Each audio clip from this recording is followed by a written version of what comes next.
তো তিনি কি করলেন, স্বামীকে বললেন চলেন স্বামী আমরা একটু কাবা ঘরের সামনে যাই।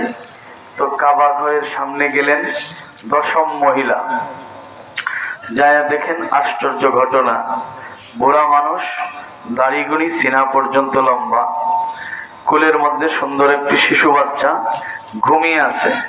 আর সেই বুড়া মানুষটা কাবা ঘরের দিকে তাকায়া ঠোঁট দুইটা নাড়ায়া নাড়ায়া কি যেন বলে আর কান্দে।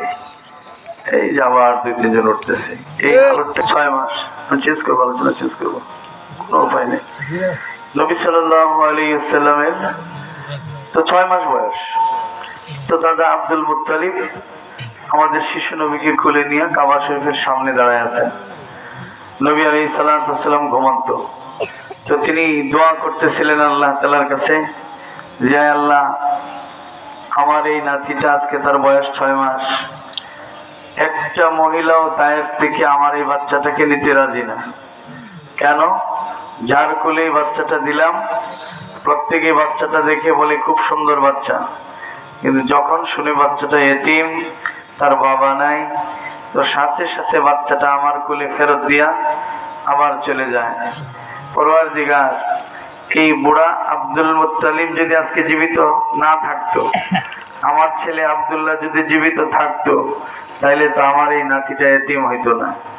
এই কথা বলে বলে বারবার তিনি কান্না করতেছিলেন আর দোয়া করতেছিলেন। ঠিক এমন সময় ওই দশম মহিলা ওনার স্বামীকে নিয়ে কাবা ঘরের সামনে আসলেন। কাবা ঘরের সামনে এসে দেখেন এই বুড়া মানুষটা কান্দে, কুলের মধ্যে সুন্দর বাচ্চা। জিজ্ঞেস করলেন, মুরব্বী আপনি কান্দেন কেন? কুলের মধ্যে বাচ্চাটা ঘুমিয়ে আছে, বাচ্চাটা ইবাকে। মুরব্বী বলেন, তুমি যে প্রশ্ন করছো তোমার পরিচয় কি? বলে, আমার নাম হালিমা, আমার বাড়ি তায়েফ, আমার বংশ বনু সাদ। তো আমরা এসেছিলাম দুধের বাচ্চা নেওয়ার জন্য, তো দুধের বাচ্চা তো পাই নাই, তাই মনে করলাম তো কাবা ঘরটা দেখে যাই। কাবা ঘর দেখতে আসলাম, তো দেখি আপনার কোলে শিশু বাচ্চা ঘুমায় আছে, আর আপনি কাবা ঘরের দিকে ঠোঁট দুইটা নাড়ায় নাড়ায়া কি যেন বলেন আর কান্দেন। এই জন্য আপনাকে দেখিয়া আমরা প্রশ্ন করলাম। এইবার সেই বুড়া মানুষটা আওয়াজ দিয়ে কান্না শুরু করলেন আর বললেন, ওরে হালিমা, তুমি বনু সাদ বংশের তায়েফের মহিলা, শুনছি তোমাদের বংশের 10 জন মহিলা এসেছেন এই বাচ্চা নিয়ে যাওয়ার জন্য। 9 জন মহিলার সাক্ষাৎ পেয়েছি, তোমার সাক্ষাৎ এখন পেলাম। এই 9 জনের কোলে আমার এই বাচ্চাটাকে দিছি, 9 জনে একজন একজন করে সবাই ফেরত দিয়ে দিচ্ছে। বলছে এতিম বাচ্চা নিলে আমাদের লাভ কি হবে? আমাদের পয়সা দিবে কে? বাপ যেহেতু নাই, আমরা এই বাচ্চা নিব না। এই জন্য কাবা ঘরের মালিকের কাছে বিচার দিতে আসলাম, আমার এই নাতিটাকে এতিম কেন বানাইলেন তিনি। এই জন্য কাবা ঘরের মাওলার কাছে বলতে আসছি। তো কাবা ঘরের মাওলা তো আর কোনো জবাব দিবে না, কিন্তু এই বাচ্চাটা এতিম কেন হইল? তো সাথে সাথে হালিমা তো সাদিয়া বলেন, মুরব্বী দুধের বাচ্চা দুধ পান করানোর জন্য নিয়ে যাব, বিনিময় পারলে দিবেন, না পারলে না দিবেন, বিনিময়ের আশায় না, বিনা বিনিময়ে দুধ পান করাবো, কাবা ঘর সাক্ষী। এই কথা বলে আমাদের শিশু নবীকে দাদা আব্দুল মুত্তালিবের কোল থেকে মা হালিমা তো সাদিয়া বুকের সাথে জড়াইয়া ধরলেন। আল্লাহ তাআলা কোরআনে কারিমে এই ঘটনাটাকে উল্লেখ করেছেন এই আয়াতের মধ্যে, আলাম ইয়াজিদকা ইয়াতীমা, হে নবী আপনি এতিম ছিলেন, এমন এতিম তায়েফের 9টি মহিলা আপনাকে ফেরত দিল দাদা আব্দুল মুত্তালিবের কোলে। ফাআওয়া, তারপরে আল্লাহ তাআলা আশ্রয় দিলেন। কোথায় দিলেন আশ্রয়? প্রথম আশ্রয় দিলেন আল্লাহ তাআলা মা হালিমার কোলের মধ্যে। সুবহানাল্লাহ। মা হালিমা তো সাদিয়া শিশু নবীকে বুকের সাথে জড়ায় ধরলেন। যে গাধার পিঠে সওয়ার হয়ে আসছিলেন, গাধাটা সাথে সাথে কাবা ঘরের দিকে ফিরে মাথাটা নত করে আল্লাহর কুদরতের পায়ে তিনবার 3টা সেজদা জানায়। সুবহানাল্লাহ। গাধাটা সেজদা জানাইলো কেন?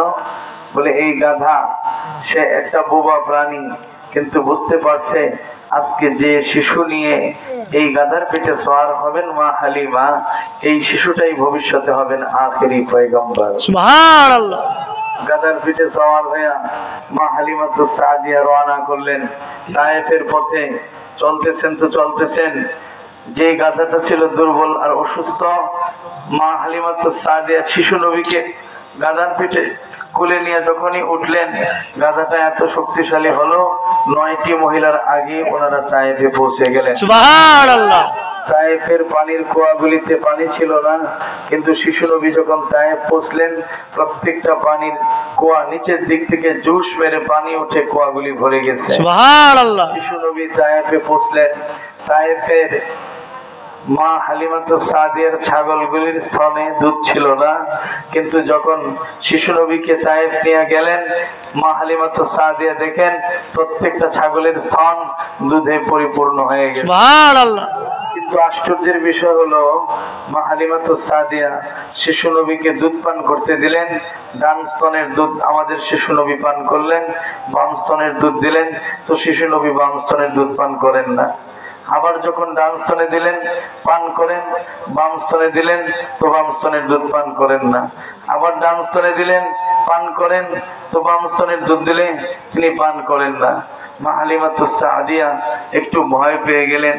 তায়েফে একজন রাহেব ছিলেন, রাহেব মানে তওরাত কিতাবের বড় আলেম। ওনার কাছে গিয়ে বললেন, আমার এই বাচ্চাটা ইয়াতীম, এই বাচ্চাটা ইব্রাহিম ও ইসমাইল আলাইহিস সালামের বংশধর। আমার এই বাচ্চাটা দুধ পান করানোর জন্য এনেছি। এই বাচ্চাটিকে এক স্তনের দুধ দিলে পান করে, অন্য স্তনের দুধ পান করে না। বাম স্তনের দুধ কেন পান করে না, আপনি একটু বলেন তো দেখি। সাথে সাথে সেই রাহেব বললেন, ওয়াইলুল লিবানি ইসরাঈল, ওয়াইলুল লিবানি ইসরাঈল, লাকাদ খারাজাতিন নবুওয়াতু মিনহা। বনি ইসরাইলের জন্য ধ্বংস ছাড়া উপায় নাই, বনি ইসরাইলের জন্য শুধু ধ্বংস আর ধ্বংস। সুতরাং বনি ইসরাইলের উপায় নাই, বনি ইসরাইলের ধ্বংস, নবুয়তের সিলসিলা বনি ইসরাইল বংশে শেষ, বনি ইসমাইল বংশে চলে এসেছে নবুয়তের সিলসিলা। হালিমা, বাচ্চাটাকে সাবধানে রাখো, আমার ধারণা এই বাচ্চাটাই হবে আখিরি পয়গম্বর। সুবহানাল্লাহ। হালিমা, এই বাচ্চাটার পায়ের নিচে জ্বলন্ত কয়লা যদি পড়ে, পা পুড়বে না, কয়লাটাও নিভে যাবে না। তবে হালিমা শোনো, এই পরীক্ষাটা করিও না, আমার যদি ভুল হয় বাচ্চার পাটা পড়ে যাবে। আরেকটা পরীক্ষা করিও, শুকনা গাছের পাতা বাচ্চার পায়ের নিচে দিও, যদি কোনো শব্দ না হয় তাহলে বুঝবা এই বাচ্চাটাই আখিরি পয়গম্বর হবে। সুবহানাল্লাহ। মা হালিমাতুস সাদিয়া তায়েফে তো জিজ্ঞেস করলেন যে এই বাচ্চাটা কি হবে না হবে, তা জিজ্ঞেস করি নাই, জিজ্ঞেস করেছি বাম স্তনের দুধ পান করলো না কেন, শুধু ডান স্তনের দুধ পান করে, বিষয়টা কি? বলে সেই কারণেই তো তোমার এত কথা আমি বললাম। এটার কারণ